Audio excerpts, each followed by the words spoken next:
धाम की पैदल यात्रा कराऊंगा। कावड़ को उठाया, एक पलड़े पर शांति मन को बिठाया, एक पलड़े पर शांतनु को बिठाया, लेकर के चलने लगे। भैया विधना का लिखा हुआ मिटता है नहीं मिटाने से, होनी होकर ही रहती है, हटती है नहीं हटाने से। आज शांतिवन को प्यास लगाई, पुत्र मुझे प्यास लगी है। शांतनु ने कहा पुत्र मुझे प्यास लगी है। वहीं पर बिठा दिया, मैं पानी लेकर आता हूँ। आज जल लेने के लिए गए, पात्र को डुबोया। वहां पर चक्रवर्ती सम्राट राजा दशरथ बैठे थे। बोले चक्रवर्ती सम्राट राजा दशरथ शब्दवेदी बाण को लेकर के बैठे थे। गंगा में जाकर के जिस समय पात्र को डुबोया, बोले शब्दवेदी बाण आकर के श्रवण के हृदय से लगा। हृदय से आह निकल पड़ी, आवाज आई किसने मुझे मारा है। राजा दशरथ आए, सत्य कहते हैं श्रवण, मैं शिकार करने के लिए बैठा था, शब्दवेदी बाण लेकर के बैठा था। मैं तो सोच रहा था कि कोई हिंसक जानवर जल पीने के लिए आया होगा और हम क्षत्रिय मृग्यावन कर रही, हम क्षत्रियों का धर्म है शिकार करना। मैंने शब्दवेदी बाण छोड़ दिया पशु समझ करके, और वो बाण आपको लगा, मुझे क्षमा कर दे। श्रवण कुमार ने कहा आप चक्रवर्ती सम्राट राजा दशरथ हैं, आप अपने आप में एक अधिकार रखते हैं, लेकिन हमें यह बताएं कि मेरा दोष क्या था, मेरा अपराध क्या था।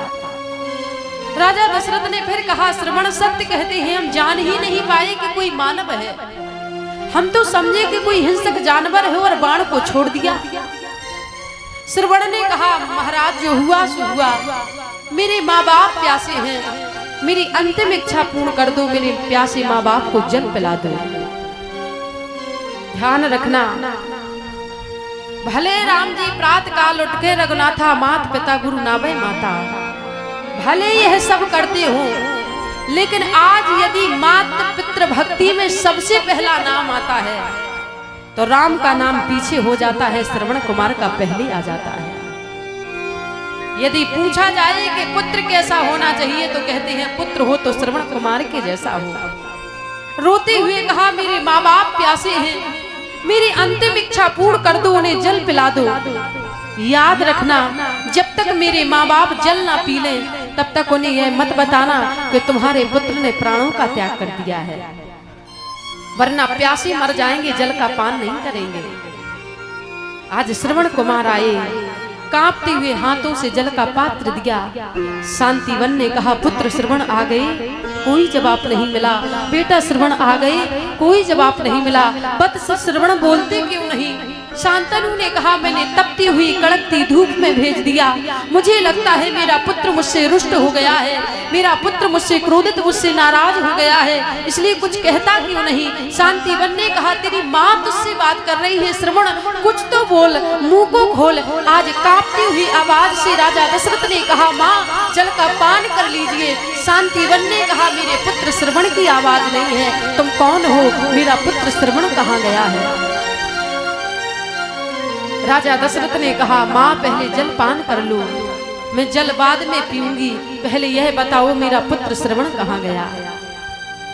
कहा माँ ये मैं बाद में बता दूंगा, पहले जल का पान कर लें। आपके पुत्र की इच्छा थी कि मेरे माँ बाप को जल पिला देना, जब तक नहीं बताओगे जल का पान नहीं करेंगे।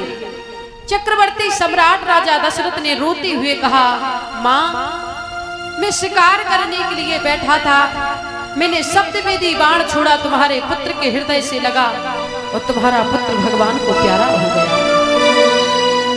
लेकिन कहा है कि मेरे माँ बाप को जल पिला देना। शांतिवन रो पड़ी, शांतनु रो पड़े। राजा दशरथ क्या किया तुमने? जिस पुत्र को पाने के लिए मैंने अपने नेत्रों की ज्योति को खो दिया था, आज उस पुत्र को तूने अपने बाण से मार दिया। तू दंड का अधिकारी है, ठीक है माँ आप मुझे दंड दो, मैं स्वीकार कर लूंगा। आप जो भी दंड दोगी हम सर माथे ले लेंगे उसे, लेकिन पहले जल का पान कर लो। कह दिया। रोते हुए बिलखते हुए संधि और अंधा ने कहा, राजा दशरथ जैसे पुत्र के वियोग में तड़प तड़प करके हम अपने प्राणों का त्याग कर रहे हैं, ऐसे ही पुत्र के वियोग में आप भी तड़प तड़प के अपने प्राणों का त्याग करोगे। मां मुझे स्वीकार है, लेकिन जल पान कर लो। नहीं पी सकता मैं इस जल को, जिस जल की वजह से मेरे पुत्र श्रवण के प्राण चले गए हो। हम प्यासे मर जाएंगे, लेकिन इस जल का पान नहीं करेंगे। इस जल ने मेरे पुत्र के प्राण ले लिए। जब व्यक्ति के हृदय पर कोई भारी दुखों का पहाड़ टूटता है, तो उसे दुनिया की हर वस्तु बुरी लगती है। बोले पानी से भी इतनी नफरत हुई कि शांतनु शांतिवन ने कहा, जिस पानी की वजह से मेरे पुत्र ने अपने प्राणों का त्याग किया है, उस पानी को भी हम श्राप देते हैं कि ये पात्र में भरा हुआ पानी जहां भी गिरेगा, वहां पर 18,000 अक्षौणी सेना का संहार हो जाएगा। राजा दशरथ रो पड़े, इस पानी को श्राप दे दिया मां, मुझे श्राप दिया तो कोई बात नहीं। यदि मैं इस पानी को लेकर के अपने अयोध्या में गया, तो कहीं ऐसी ही स्थिति ना बन जाए कि मेरी अयोध्या उजड़ जाए। इस पानी को लेकर के मैं कहां जाऊं?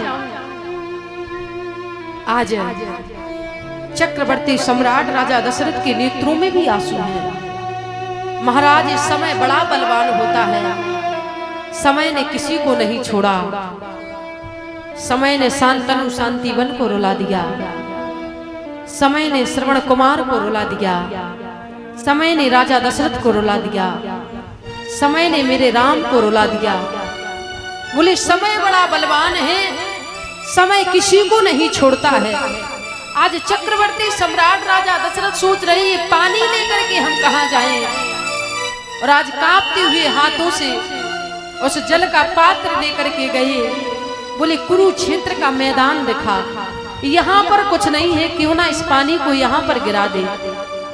और जैसे ही कुरुक्षेत्र के मैदान में उस पानी को गिराया, बोले महाराज वह पानी गिरा और वहीं पर कौरव और पांडव बोले दो शाखाएं हुई। और उसी कुरुक्षेत्र के मैदान में जब कौरवों और पांडवों का भीषण युद्ध हुआ, तो 18,000 अक्षौणी सेना का संहार हो गया। बोले अंधी अंधा ने श्राप दिया था कि जल जहां पर गिरेगा वहां 18,000 अक्षौणी सेना का संहार होगा।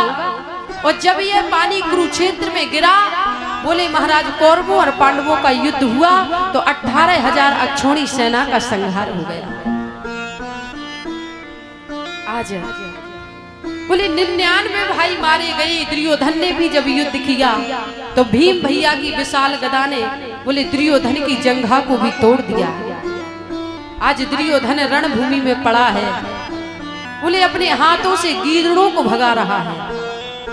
गीदड़ उड़ उड़ करके आ रही है, मृतदेह समझ करके बैठने का प्रयास कर रहे।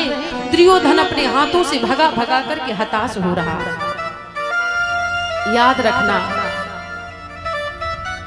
दुर्योधन के नेत्रों में कहीं ना कहीं आंसू हैं। ये कौन दुर्योधन है? बोले वही दुर्योधन है जिसने कभी बड़ों से बोले महाराज नीची आवाज में बात नहीं की, जिसने कभी बड़ों के चरणों में झुक करके प्रणाम नहीं किया। यदि पिताश्री पितामह को भी प्रणाम करता था तो अकड़ करके खड़ा रहता था और मुख से कहता था पिताश्री प्रणाम करता हूं। जो दुर्योधन कभी बड़ों के सामने हाथ नहीं जोड़ता था, जो कभी विनम्रता से बात नहीं करता था, बोले जिसके 100 भाई थे, जिसका बाप हस्तिनापुर का राजा था, लेकिन आज वो दुर्योधन भी रणभूमि में पड़ा है और रो रहा है। बोले समय अच्छों अच्छों को रुला देता है। बोले महाराज समय है, समय किसी को नहीं छोड़ता है। आज दुर्योधन रो रहा है, नेत्रों से अश्रु बह रहे हैं। ध्यान रखना, यदि हम अन्याय करते हैं, यदि हम अधर्म करते हैं, हो सकता है कि आपका प्रारब्ध अच्छा हो, और हम अन्याय कर रहे हैं तो अन्याय का प्रारंभ अच्छा हो सकता है, लेकिन अन्याय का अंत बहुत बुरा होता है। और जिसका अंत बिगड़ जाता है उसका जीवन बिगड़ जाता है, जिसका अंत सुधर जाता है उसका यह लोक भी सुधर जाता है और परलोक भी सुधर जाता है। अन्याय की बेल कभी हरी भरी नहीं रहती, अन्याय की बेल एक ना एक दिन सूख जाया करती है। बोले अन्याय व्यक्ति को रुलाता है, अन्याय व्यक्ति को व्यक्ति की औकात में कर देता है।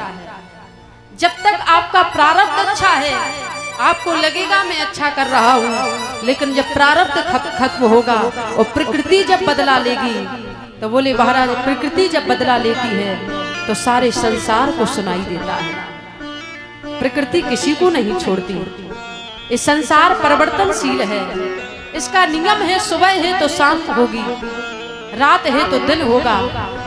ये हम तो उस संसार में रहते हैं कि सुबह का भोजन शाम को बासी हो जाता है। फिर हम कैसे सोच लें कि हम अन्याय कर रहे हैं तो हमारे साथ अच्छा होगा?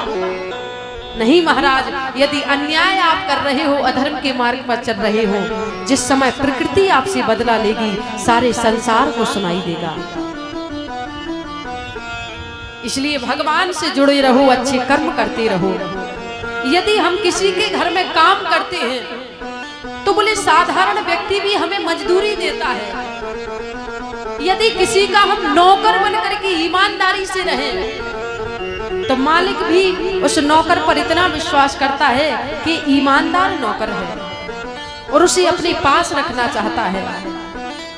और ईमानदारी से बताना, यदि हम भगवान की ईमानदार नौकर बन जाएंगे तो क्या भगवान हमारे साथ अन्याय होने देंगे? अरे उस सरकार में भ्रष्टाचार नहीं चलता, उस सरकार में अन्याय नहीं चलता। हमारे यहाँ की सरकारों में भला ही भ्रष्टाचार चले, लेकिन भगवान की सरकार में भ्रष्टाचार नहीं चलता, वहां अन्याय नहीं चलता, वहां अधर्म नहीं चलता। बोले जिसका बाप हस्तिनापुर का राजा, जो 100 भाइयों का भाई, बोले आज वो भी रणभूमि में पड़ा है और नेत्रों से अश्रु बहा रहा है। बोले जो मित्र था अश्वत्थामा, अश्वत्थामा आया मित्र, मैंने तुम्हारा नमक खाया है, मैं तुम्हारे ऋण से कैसे उर्ण हो जाऊं? पहले हम जिसका नमक खाते थे हम सोचा करते थे कि हम क्या करें जिससे इसके ऋण से उर्ण हो जाएंगे। मैंने तुम्हारा नमक खाया है। वाल्मीकि रामायण में तो इतना तक वर्णन मिलता है कि आज कलयुग में भलाई हम कैसे भी जी रहे हो, लेकिन जब राम और रावण का युद्ध होना था तो बोले जब राम और रावण का युद्ध होना तो बात रखी गई कि किस मुहूर्त में युद्ध किया जाए कि राम जी को विजय श्री मिल जाए। किसी ब्राह्मण से शुभ मुहूर्त दिखाया जाए, क्योंकि ब्राह्मण पृथ्वी के देवता है। और गोस्वामी ने लिखा